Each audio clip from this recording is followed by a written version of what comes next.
YONGI and GOSU are two different martial arts manhwa set in the same universe and written by the same author. This video will be divided into two sections. The first half of this video I'll be talking about YONGI. In the second half of this video I'll be talking about GOSU. GOSU is the sequel to YONGI and YONGI is the prequel to GOSU. However, you can start with either series. I actually started with GOSU first and then I read YONGI after, and I still completely understood everything that happened. So yeah, you can start with either series. So I'm going to start with YONGI because it came first.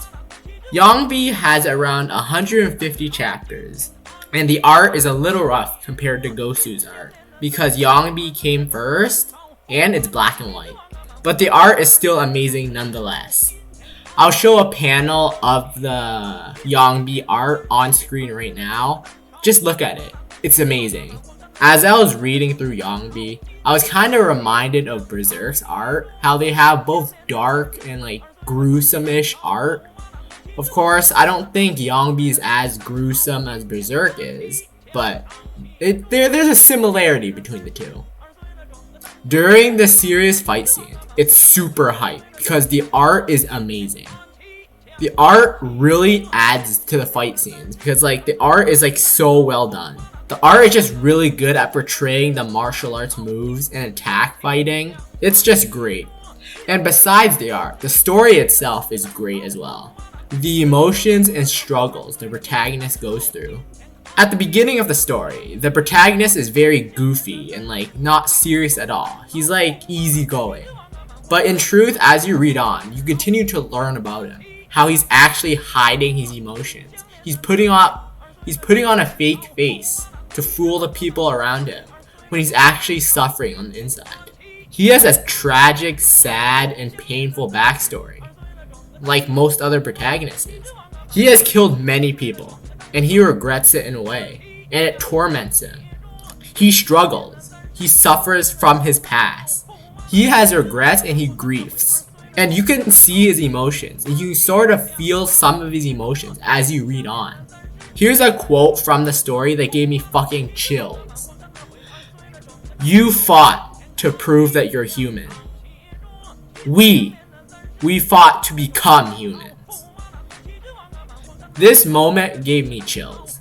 Without context, it doesn't make much sense. It might not be as impactful, but as I read it, it was so good.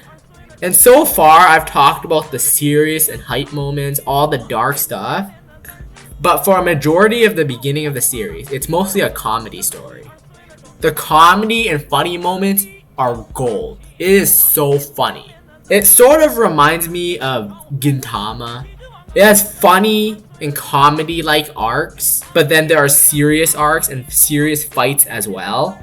However, what YONGI does really well is mixing the comedy and the serious together. During some serious moments, there is this one character that I really love. He's like a really goofy yet overpowered dude. And he like sometimes he does some really goofy things during serious fights, and you just can't help but chuckle, even though it's such a serious and emotional scene. It's so funny, yet at the same time dark and serious. Overall, YONGI is great. Art's great, comedy is gold with epic fight, and a lot of serious emotional moments. I rate it a solid 7 out of 10. 7 out of 10 may not seem that high based on what I said, but 5 out of 10 for me is average. So 7 is 2 ranks above average. Next up is GOSU. So as I said before, I read GOSU before YONGI. In GOSU, there are a lot of connections and references to YONGI. Some characters in YONGI are in GOSU but older because GOSU happened many years after the events of YONGI. Also, what's different between YONGI and GOSU is that YONGI is written in manga format, while GOSU is in the format of a webtoon. Meaning GOSU is vertical, you scroll to read, while YONGI is you flip pages to read. Also, GOSU is colored, which is cool.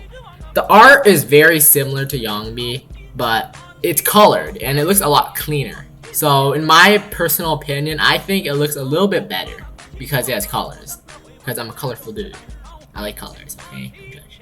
And because of the fact that it's similar to YONGI. And so the art is amazing and hype as well. There's also really good fight scenes as well with amazing martial arts movements and fighting styles and techniques. So yeah.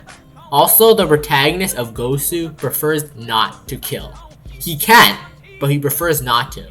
Some dislike the fact that he doesn't kill people and that he spares people, but I didn't mind.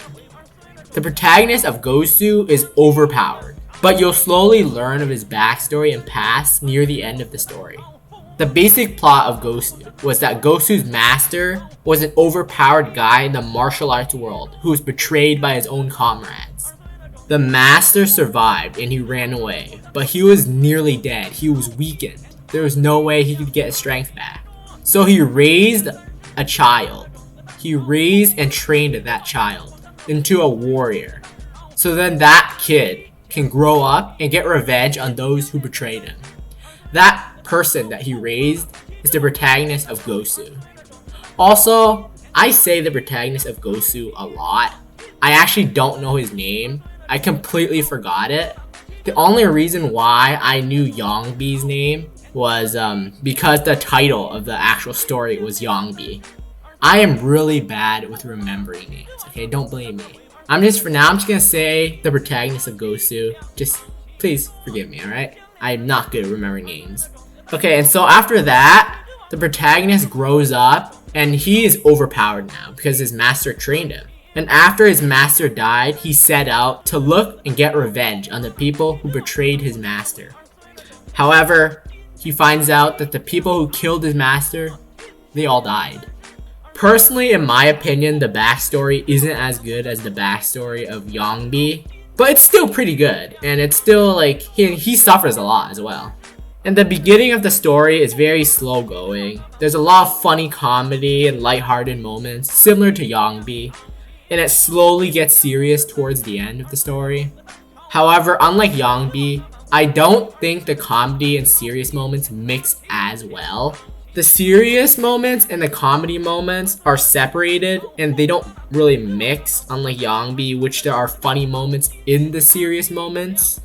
But the serious and comedy moments are both great as well. Some may prefer them separated, some may prefer them mixed. It just depends on your taste. But either way, it's still great. For me, either is fine because they're both amazing. Like YONGI, the fight scenes are really hype and well drawn. However, in the early phases of the story, the fights don't have much stakes and they aren't that serious. However, towards the end, the stakes raises and it gets more and more serious. So I recommend sticking to the end. There are also a lot of wholesome moments, and I don't think GOSU is as gruesome or as dark as YONGI. But overall, GOSU is great. I rate it an 8 out of 10. Personally, I prefer GOSU over YONGI, but I may be biased because I started with GOSU, and I like the protagonist of GOSU better. But either way, you should check them both out. They're both great stories, and both are finished as well. So that's about it. That ends my review. As usual, if you have any novel recommendations, do leave it down in the comments below so I can read it. And that's about it. So yeah, goodbye. What are you doing? Leave. I said goodbye. You can leave now. Hello? You can leave now. Bye. Why aren't you leaving? I'm waiting.